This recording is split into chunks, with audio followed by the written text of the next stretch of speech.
better at expressing emotion, and men are generally more aggressive and competitive. Most of us conform to some of those stereotypes, and that gives us a natural affinity with our own sex. In Northern Ireland, Kerry and Jonathan Kerr have a second boy, Ethan. They already have one son, Jordan. Jordan. Now you see what you've done? Jordan. Big smile. Lovely. Great. That's good. Jordan. Like all our babies, we've been following Ethan since birth. I just can't believe that I have Ethan. I'm so lucky. The whole way through the pregnancy, I was scared. I was just so scared to love him because I thought I might never have known him. And I didn't know whether I was going to be alive or dead or what. I just appreciate him so much more now because it could have all gone horribly wrong. During her pregnancy, Kerry developed a blood clot, or thrombosis, in her leg. It could have killed both her and the baby. I know I was seriously, seriously lucky to be alive. I've been a cheated death, but it's still there and it's still dangerous. And if the clot moved, it could go to my heart, it could travel to my brain, it could do any multitude of things, and it would either leave me very seriously paralysed or dead. Ethan. But there's still something missing in Kerry's life. In a house full of boys, she's desperate for a daughter. The clot will probably mean that it would be a danger to have more children, to have any more babies. And I just don't think about that either because I will have another baby. And I'm determined, regardless of what medicals, if there's a risk to my health, I need a baby girl, and that's just it. And I will have a baby girl, and I will. And Jonathan's a bit, he worries that something could happen, but I need a daughter. Nothing else matters. Ethan. Don't get me wrong, I love my boys, but I just don't feel complete. I need a girl, and I'll have one.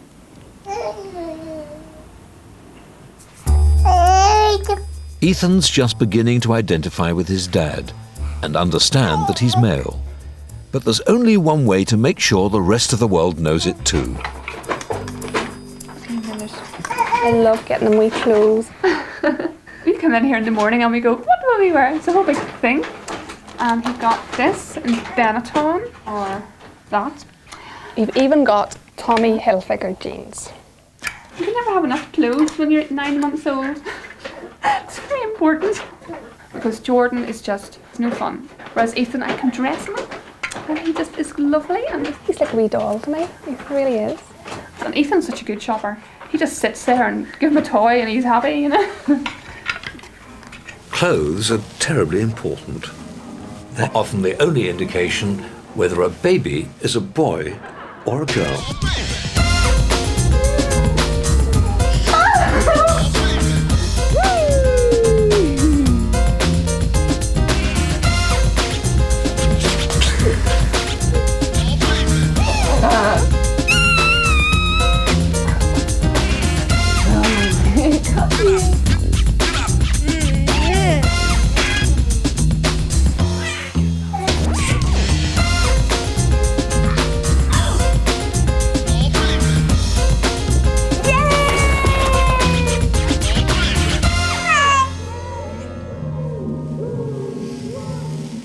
Many of our families think that they're being completely neutral.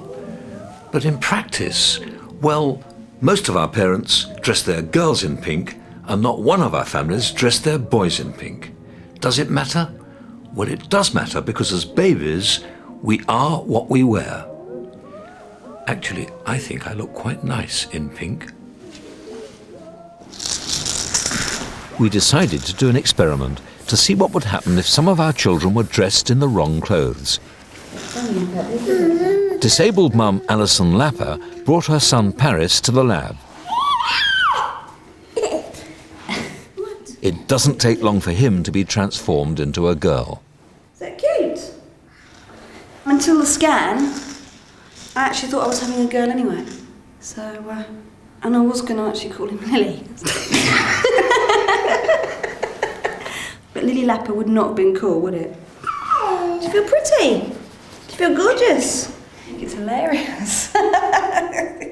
The toys that he's got at home, without thinking, I just do it. I mean, I don't buy him dolls and pink. In fact, Mary bought him a pink toy and then he had a fit. It's pink! What's he doing with that? So I'm, terrible, really, because it shouldn't matter. But I am going to buy him a doll, I've decided, so that he'll be nice to women. Ha ha ha. To be gentle. Het Shah is being turned into a boy. Come on, champion.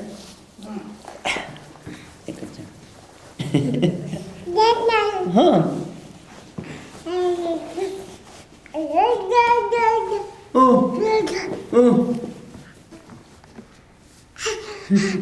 We remembered just in time to remove a couple of items that would have revealed her true identity. If it's a baby boy, what will be the name? I think it's maybe a Ritik or a Hamal. Hamal. Yeah? A Hamal. Come on. And finally, the bruiser of our group, Calvin Pearson Kirkham, makes the big change. Hold your socks, please. He doesn't want to do it. Oh, no, look. I thought of calling him Lauren, because he'll recognise the name from his sister being called Lauren. So, Lauren. Lauren? I can't get to grips with the idea at all. Lauren. It's disastrous. He just, when he put the jumper on to start with, he started to look like a girl. Now the dress is on, it's unbelievable. It just looks so different. It just doesn't seem right. He looks weird. The longer you look at him in it, the more he starts to look like a girl. So it's just really strange. I feel like treating him a bit more delicately than I normally would. It's just scary. He doesn't look as tough now. Yeah. Looks very feminine. We know he's a boy and he just shouldn't be wearing a dress. End of story. Get it off me. Calvin knows it's wrong. He's after his trousers and his jumper now. Good lad. There's a good reason for doing this. We want to find out just how much adults try to force children into gender stereotypes. Before we cross-dress them, psychology professor Melissa Hines had tested the children to see what toys they really like. For Calvin, it's boys' toys every time.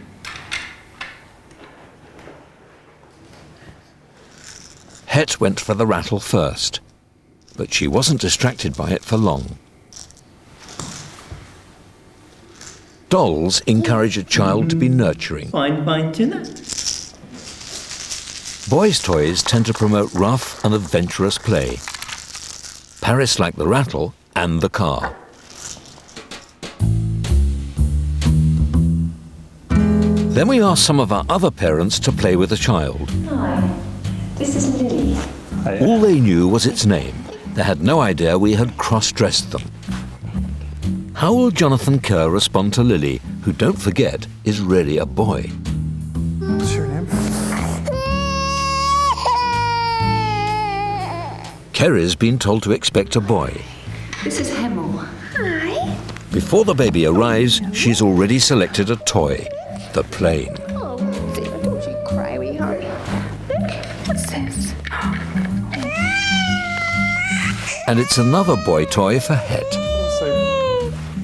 Guess what sex child Kerry's waiting for this time? Look, Dolly's here. When one doll doesn't work, why not try two? Like this either? Richard thinks he's made the right choice, Look how beautiful. but Paris isn't impressed. What about this doll?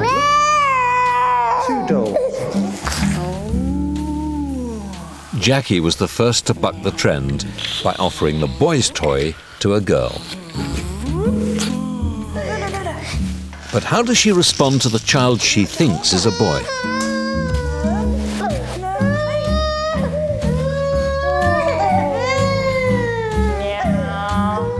Like most people, she is more reluctant to use a girl's toy with a boy. It's more acceptable for girls to play with boys' toys than it is for boys to play with girls' toys. Almost all adults encourage boys and girls to conform, but they're much stricter with the boys. From the word go, boys are not as free as girls to cross gender lines. Would you be surprised if I told you that Lily was actually a boy and Hemel was actually a girl? I'd be shocked. Is that the truth? It's the truth.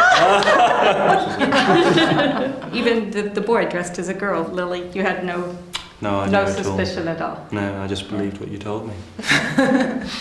We don't think of people as that deep. We apologize for deceiving you. I'm finding it quite hard to imagine Lily as I thought of now. I think of him as a her. I find it very hard to imagine that child as a boy now. Yeah, when you have it in your mind that she's Lily a girl, really it's looked hard. like a girl, Yeah. I thought. Yeah. At home, I actually push boy toys towards Charlotte. You know, I'll encourage her to watch car racing and bike racing and play with toy cars and things like that at home.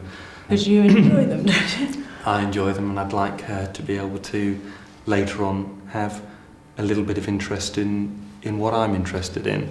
But if the next child is a boy, I doubt very much whether I'll push girls' toys as much as I'm pushing boys' toys with Charlotte. I know I should with equality and everything, but I probably won't. We were brought up with it, and there's a lot of it still out there, and if anything, I think it's getting stronger, going back to these sort of old stereotypes, and it rubs off on you, I think, even when you're aware of it. One thing that happened with you, Richard, is with Hemel, his, or her, actually, father was there and introduced the pink doll.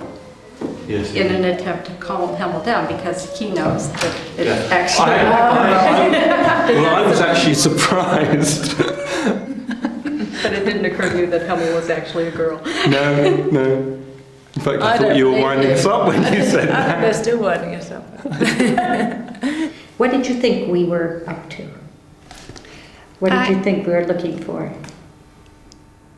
Just to see how, maybe how, if a mother interacts differently with kids, or, you know, from a father, you know. But, I don't know, was there one of those babies wasn't a boy? You think one of the babies... One of them was a girl? I'm nearly sure. Was the first one not a girl? Did you think? Did he have the same babies as me? Hemel was a girl? Yeah. I don't know. Did you think? Why did you think Hemel was a girl? I just knew. Okay. She was just so girly and... Well done. Can't fool you. Was it right? Was it a little girl? Seriously? Yes, was Hemel was really a little girl. I knew that. Didn't occur. Like, it's just a baby to me, you know. I can't tell just by looking at if it's a boy or a girl, you know, they don't... I'm very tuned into wee girls. Sweet little wee girl. I wouldn't care if she ran about in dungarees as long as she was a wee girl. She could have her dungarees on, her belly boots and pigtails. Pink ribbons. Would you be upset with your son if you wanted to wear pink clothes? Oh, no, but he wouldn't do that. I'm telling you now, he wouldn't do that.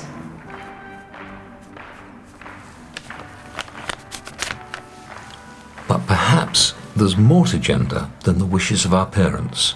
Sometimes nature sabotages the best laid plans. Is it natural for men to rule the roads? What can Beethoven tell us about being a boy? And in North Yorkshire, there's a couple who are planning to swap sex roles.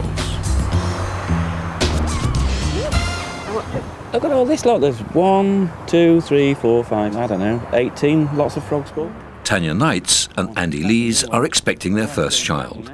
They're both nearly 40 and try to live an alternative lifestyle.